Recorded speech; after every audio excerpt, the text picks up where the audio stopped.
मैं तो हैरान था कि पाकिस्तान में लोग सोच रहे हैं कि हम मध्यस्थता करेंगे। पाकिस्तान की हरकतें बहुत दोहरी चाल रही है। हमेशा मुझे शक है कि ईरान को लगा है कि पाकिस्तान दोगली चीजें कर रहा है। आप सऊदी अरेबिया पे कोई हमला, पाकिस्तान पे हमला, मैं अपनी फौजें लेके मैदान जंग में कूद जाऊंगा। अभी तक तो हमको कूदते दिखे नहीं। तो ऐसी हरकतें थोड़ा सा आपकी विश्वसनीयता कम कर देती। मुझे तो अंदेशा था, मैं तो हैरान था कि पाकिस्तान में लोग सोच रहे हैं कि हम मध्यस्थता करेंगे। पाकिस्तान की हरकतें बहुत दोहरी चाल रही है। हमेशा run with the hare, hunt with the hounds, कि इस साइड भी रहो, उस साइड भी रहो, सबका चार्ली बनाओ और फिर सब मिलके आपका चार्ली बनाते हैं। साहब ये बड़ी दुखदाई चीज है कि अगर आप जरूरत से ज्यादा चतुर हो जाओ, पूरी जो अफगानिस्तान में वॉर चली थी अमेरिका की, उसके दौरान दोनों साइड्स को प्ले कर रहे हैं। कुछ देर तो चल जाता है, फिर दोनों साइड परेशान होके पलटवार करती है। चीन से 80 अरब डॉलर उधार ले लिए, ये कर लिया, वो कर लिया। 60 अरब डॉलर आ रहे थे इनकी बेल्ट रोड इनिशिएटिव के लिए। 80% इनके आर्मी, नेवी, एयरफोर्स के हथियार चीन से। पलटी मारी डोनाल्ड ट्रंप उनके दुश्मन की गोद में। तो ऐसी हरकतें थोड़ा सा आपकी विश्वसनीयता कम कर देती है।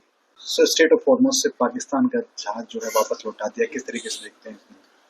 देखिए, मुझे शक है कि ईरान को लगा है कि पाकिस्तान दोगली चीजें कर रहा है। वो प्रिटेंड कर रहा है कि साहब वो ईरान के साथ है, वो पीस टॉक कराना चाहता है, लेकिन उसका सऊदी अरेबिया के साथ एक डील है कि आप सऊदी अरेबिया पे कोई हमला, पाकिस्तान पे हमला, मैं अपनी फौजें लेके मैदान जंग में कूद जाऊंगा। अभी तक तो हमको कूदते दिखे नहीं, लेकिन हाँ, वो जरूर करने की कोशिश कर रहे हैं मध्यस्थता, कि हम अपनी टेरिटरी देंगे, यहाँ पे पीस टॉक्स हो, यहाँ पे वान साहब आए, बातचीत करें ईरान से, और हम दुनिया में चौधरी बने कि साहब हमने करा है। एक छोटी सी चीज जो है वो प्रॉब्लम है। क्या प्रॉब्लम है? जब भी डोनाल्ड ट्रंप साहब शांति की वार्ता करते हैं, वो हमले की तैयारी कर रहे होते हैं। ये 2025 पिछले साल बिल्कुल यही किया था। पीस टॉक करी, पीस टॉक चल रही थी, हमला कर दिया ईरान के ऊपर। इस साल फिर दोबारा दोहराया, पीस टॉक करी, नाटक किया, ड्रामा किया और घातक हमला किया। यानी ये पूरा डिसेप्शन प्लान था कि ईरान इस झांसे में आ जाए कि साहब पीस टॉक हो रही, अभी हमला नहीं करे, और हमला कर दिया। तरह झूठ फरेब बोल के हमला कर दिया और काफी नुकसान पहुंचाया। आयतुल्लाह खमैनी को शहीद कर दिया, उनकी बेगम साहिबा, उनकी बेटी, उनका लड़का, उनका सन इन लॉ, सबको मार डाला। बड़े खुश हो रहे थे कि क्या मार मारी है, क्या मार मारी है, अब ईरान घुटने टेक देगा। सिरस्वा घुटने टेके। अब फिर वो कह रहे हैं कि साहब मैं पीस टॉक कर रहा हूं। प्रॉब्लम यह है कि उनका एक जो मिनी एयरक्राफ्ट कैरियर है त्रिपोली, एक क्रूजर, 2 डिस्ट्रॉयर के साथ जापान से चल के पहुंच गया है। कहां? जापान से चल के साहब पहुंच गया है गल। दूसरा जो बॉक्सर है वो 5 दिन में आना था। डोनाल्ड ट्रंप साहब ने कितने दिन के लिए सीज फायर मांगा? 5 दिन के लिए। Does it ring a bell? कितनी बार लोगों का चटक चार्ली बनाओगे यार?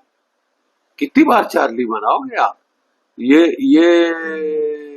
तो ईरान को लगा है कि साहब पाकिस्तान अब इसमें डिसेप्शन प्लानिंग का हिस्सा बन रहा। नेचुरली उनको ये चीज से तो बहुत चिढ़ आएगी, अच्छा नहीं लगेगा। और अगर उसका एक साइन है कि वो उनके टैंकर रोक रहे हैं, जबकि वो कह रहे हैं दोस्त मुल्कों के लिए कोई रोक नहीं है, सब जा सकते हैं, केवल दुश्मनों के लिए, अमेरिका इजराइल के लिए रोक है, और जो द्वेष लड़ाई में शामिल हो रहे हैं। तो क्या उनको लग रहा है कि पाकिस्तान डिसेप्शन प्लान में हेल्प कर रहा है कि वो अपना गार्ड डाउन करें और अमेरिका उन पे चोट पहुंचाए? क्या ये रोल है पाकिस्तान का? ये तो बड़ी खतरनाक चीज हो जाती है ना साहब। ये तो धोखाधड़ी में हेल्प करने की बात है। एक किस्म से पाकिस्तान कह रहा है कि साहब हम पीस टॉक करेंगे, और दूसरी ओर से साहब वो बलूचियों को सीआईए के हथियार पहुंचा रहा है।